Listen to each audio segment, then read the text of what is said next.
Right Honourable Peter Fraser, Minister of Education.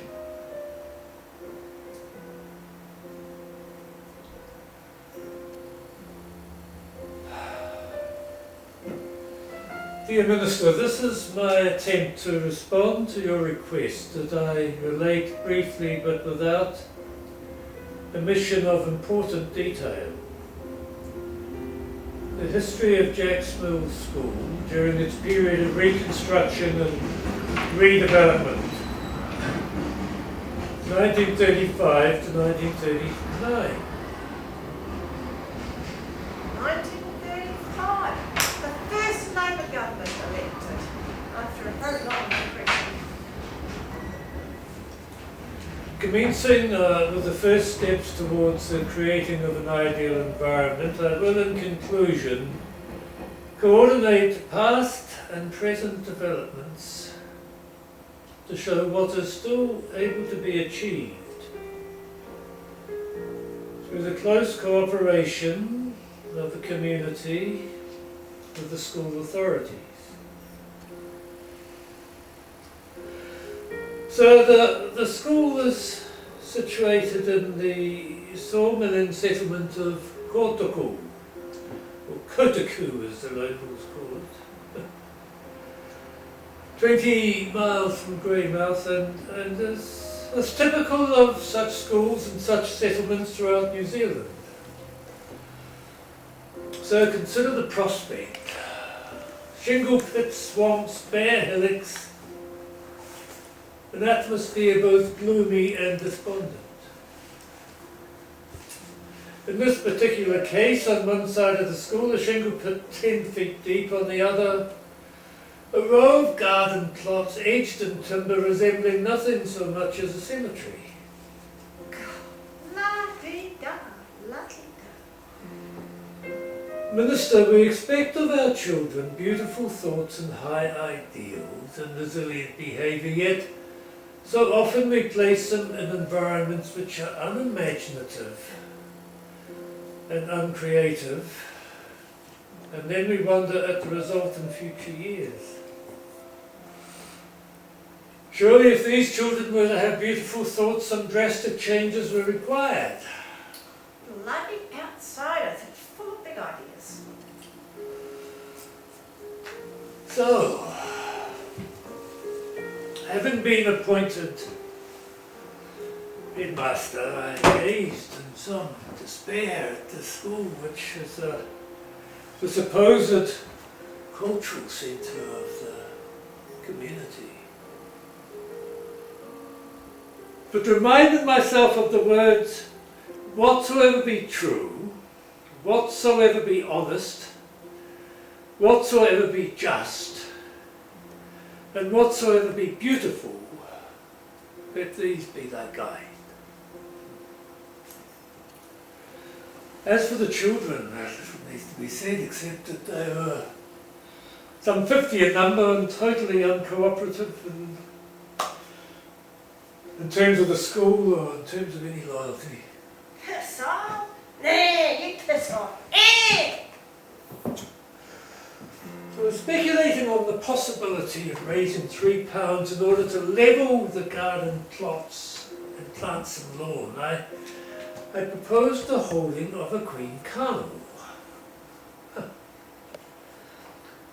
Such was the enthusiasm that money began pouring in, so much so that I could immediately set to work some of the unemployed men and begin to entertain greater prospects, nor was I unwilling to lend a hand myself. The great day arrived, and in the afternoon we held a sports tournament, something these children had never before experienced. And in the evening, the coronation took place and was all a resounding success. But as things returned to normal, and as discipline necessarily had to be strict,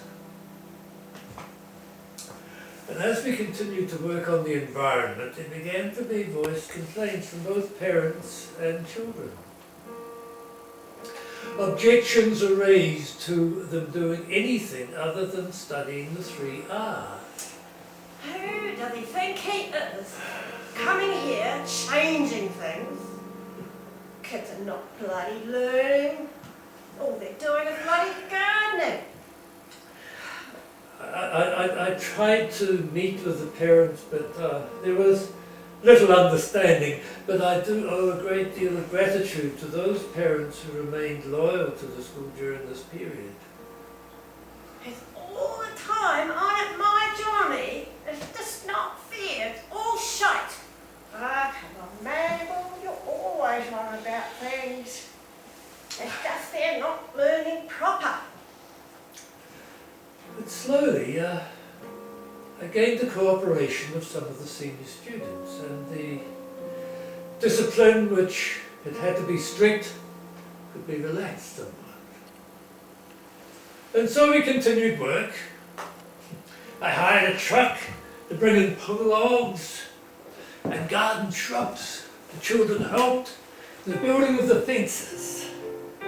Silver badges were procured, prefects appointed and drill monitors, the latter being given almost complete responsibility for the physical exercises and the rhythmic motions. Such was their enthusiasm, they began to invent routines themselves.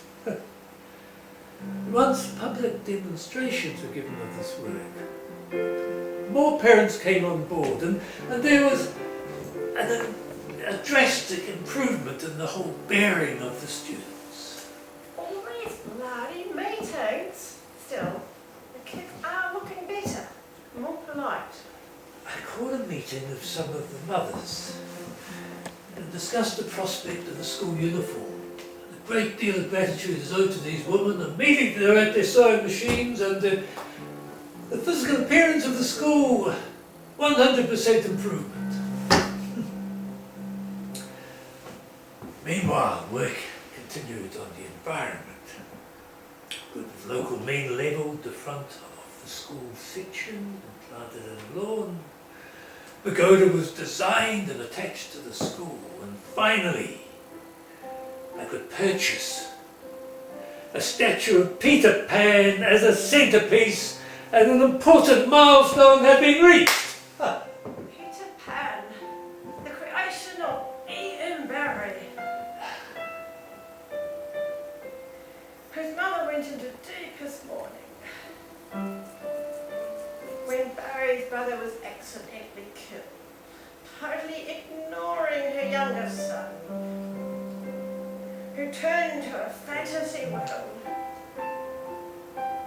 of pirates and fairies on an enchanted island.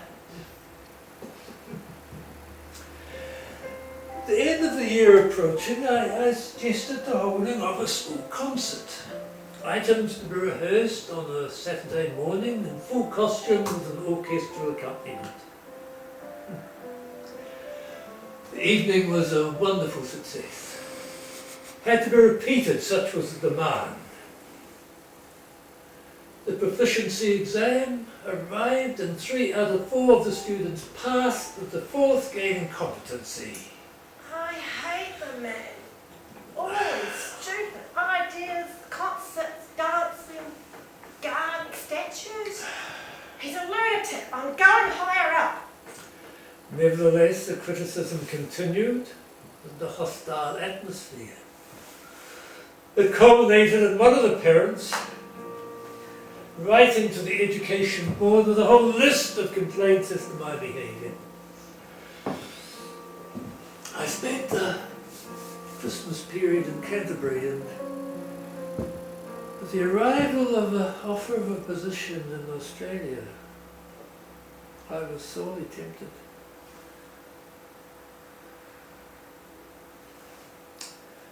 I decided I must persevere.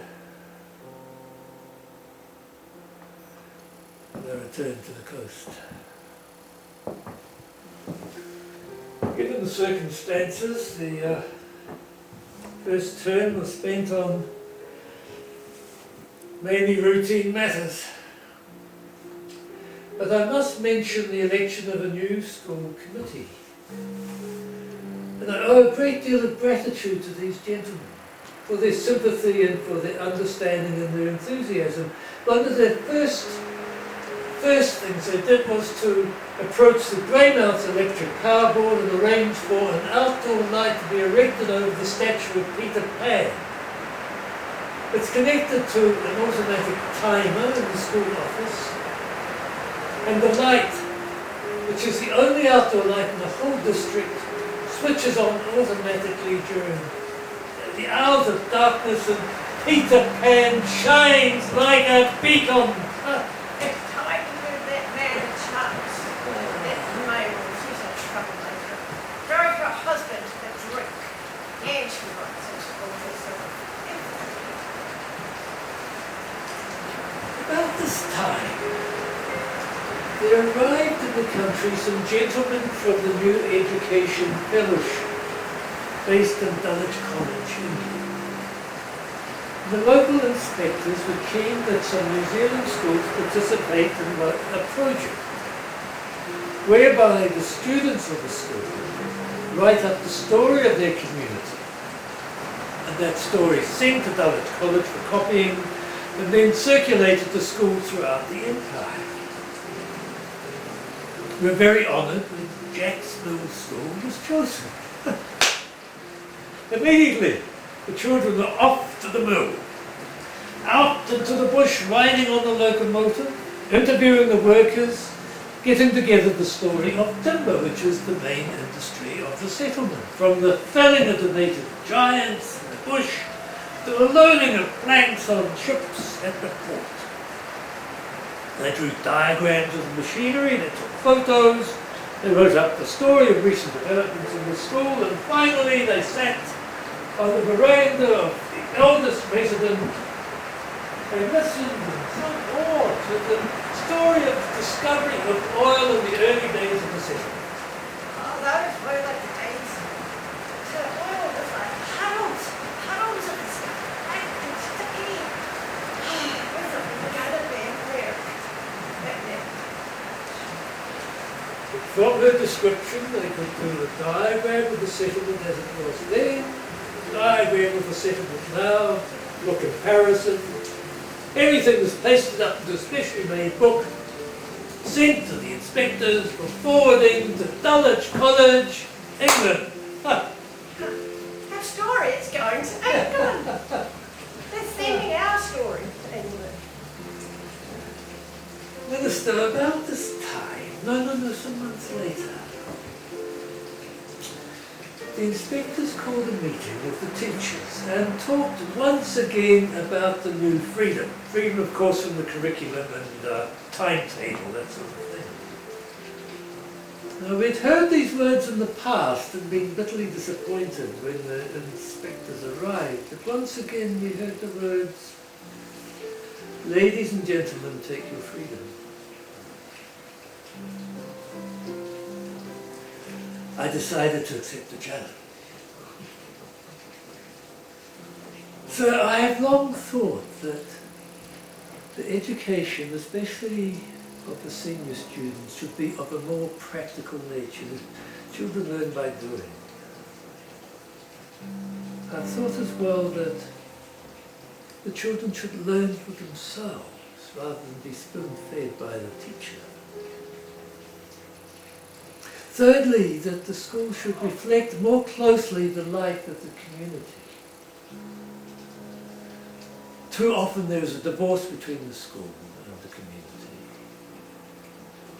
And finally, that education should be based on the child's own interests, and from that they will learn loyalty to the group and to their community. But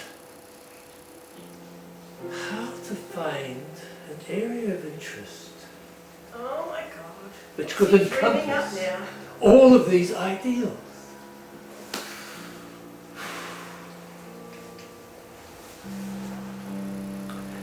Finally, a project was decided upon. For the children to design, to build, and to furnish a model home. Immediately, the timetable had been tossed out the window. The children needed 5 weeks to design their house. Eventually 3 were chosen and built out of clay bricks, and finally a winner, selected by majority vote. And now detailed plans had to be drawn with the aid of old architectural drawings, a 1/4 of an inch to 1 foot, Pythagoras' theorem much called upon. Eventually a set was chosen, drawn by a Form 2 girl. But now a site had to be cleared, taking account drainage and lighting. Visiting surveyor was called in with us the other light to instruct the children in the use of the instrument so they could set the piles. And now timber had to be obtained from the mill manager. He kindly donated the same, and building commenced, working all hours of the day, weekends. What a proud moment when the first wall was pulled into position with the aid of the standard 3 and 4 students. Well, look at that! Isn't that nice? Oh, you've come around, Mabel. Ah, you got it. The credit's due. Meanwhile, the Dunedin College of Education had been contacted, and they sent pamphlets about colour schemes and lighting and drainage. Nor was the commercial side neglected. Up to 15 letters had to be written every week. The journal kept a cash book and a ledger. And now, a carpet square had to be designed. Such was the children's enthusiasm. 100 drawings were made. They were at the school all hours of the evening. They had to be sent home to bed. And finally a winner was chosen by the gentleman from Wellington who donated them all. Isn't that lovely? I want one at home. Now, the framing having been completed, roofing iron had to be obtained from firms in Greymouth. A water heater and system were donated, windows and doors as well. A chimney had to be designed. Once again, built 3 built out of clay bricks, 1 chosen, and 2 of the senior boys and 2 of the juniors as the labourers set to work. Now, meanwhile, with the arrival of light fittings, we had to look into an insurance policy and contact the firms in Christchurch, and 1 was chosen. And now we have a policy under the trusteeship of the headmaster. Telephones arrived. So, lessons in electromagnetism and telephone answering etiquette. Now, a Christchurch firm of architects arranged for a suitably sized hand basin, bath and sink to be made. And then, with a kind donation of an electric stove, the girls would commence cooking lessons. And then with the drapery firm donating some material, they could sew the curtains and the bedspreads. Finally the question of electric power came up, and one of the boys wanted to dam the creek and put in a water wheel. Decided to be it's a little dangerous, so the Greymouth Electric Power Board kindly connected us. Minister. There will be many weeks before this project is completed. But meanwhile, the children are enjoying a system of education which is practical, which is based on their own interests. And from this,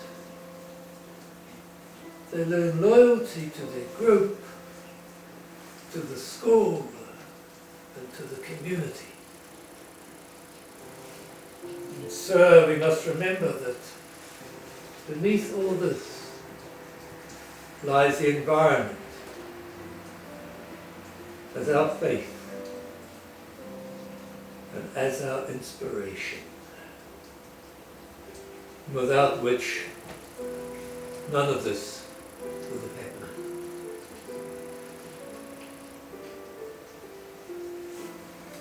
It has given me great pleasure to write this report, Minister.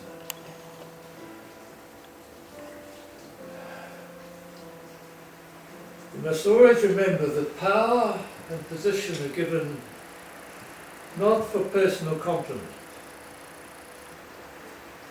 but to enable one to be of service to the community.